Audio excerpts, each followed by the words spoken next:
and he needs to get wokeness out of our Navy. We've got people doing poems on aircraft carriers over the loudspeaker. Tonight was a collaboration between suicide prevention and Glass to do a spoken word event. For spoken word, there's poetry acts, skits, and also any form of verbal and nonverbal showman of, love, gratitude. An event to bring awareness to suicide prevention. Well, that's wokeness. We can't have that. Currently, the Biden nominees for positions in the military are being held up by one man, the senator from Alabama, a man by the name of Tommy Tuberville. Senator Tommy Tuberville says he's worried about sailors reciting poetry on ships. I saw somebody fucking tweeted out that, like, apparently General Patton wrote like a whole fucking poem or some shit before, like, he commanded troops in World War II. The Alabama senator tried to defend his widely criticized blocking of military promotions with anti-woke blather. Up yours, woke moralists. We'll see who cancels who. Oh, come on. Let me have the clip. Is the clip in here? Please tell me the clip is here. There's no second place in war, okay? We have to have the best. And right now, we are so woke in the military, we're losing recruits right and left. Secretary Del Toro over the Navy, he needs to get to building ships. He needs to get to recruiting. And he needs to get wokeness out of our Navy. We've got people doing poems on aircraft carriers. Wait, whoa, hold on. First of all, he's not the Secretary of the Navy, I don't believe. He's acting secretary because of you. We're losing recruits right and left. Secretary Del Toro over the Navy, he needs to get to building ships. He needs to get to recruiting. And he needs to get wokeness out of our Navy. We've got people doing poems on aircraft carriers over the loudspeaker. It is absolutely insane of the direction that we're headed in our military, and we're headed downhill, not uphill. Could we? Are there poems being read on like Navy warships? Tuberville did not specify the instance of Navy personnel reciting poetry on a ship, but was likely referring to a spoken word event on the USS Gerald Ford hosted by the Gay, Lesbian, and Supporting Sailors Association in November.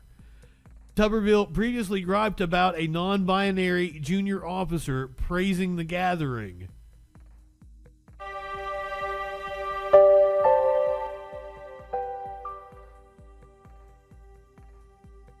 Tonight was a collaboration between suicide prevention and Glass to do a spoken word event. For spoken word, there's poetry acts, skits, and also any form of verbal and nonverbal showman of, love, gratitude.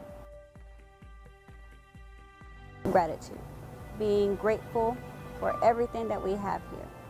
So yes, we're stuck on a ship, but we are grateful to have friends, family, partners, co-workers to be there for us. Of course he never watched Star Trek. When I spoke out to my heart. I sent out my messages to all the sailors and all the people who have gone before me that served for the country. It was about suicide prevention. That's what's truly disgusting. Is this motherfucker is going, we got the gays reading poetry over the loudspeaker. It was about it was an event for suicide prevention, which is a huge problem with veterans. In case you didn't know, Tommy Tuberville. I said thank you to America for being the land. And yeah, like 10 to 20 people, maybe. I thank God every day that maybe there were 30 or 40. I get to be who I am. Don't be afraid to speak up. Don't be afraid to speak what's wrong with you. We actually do care. And when people say what's wrong, maybe 50, 60. It's a pretty good crowd. Yeah, it's in the rec room after hours. An event to bring awareness to suicide prevention. Well, that's wokeness. We can't have that.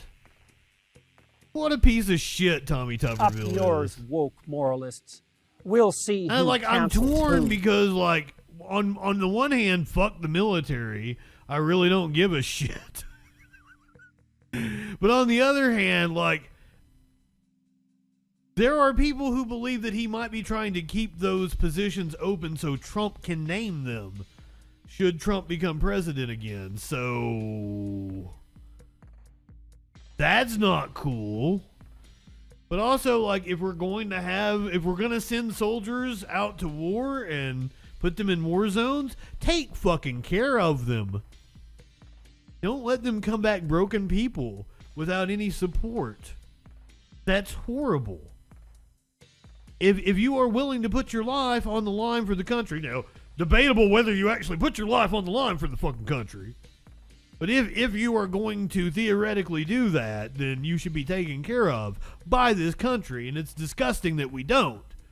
It's disgusting the way politicians virtue signal about the troops, but then actually don't take care of them, as we learn with Jon Stewart and the burn pits.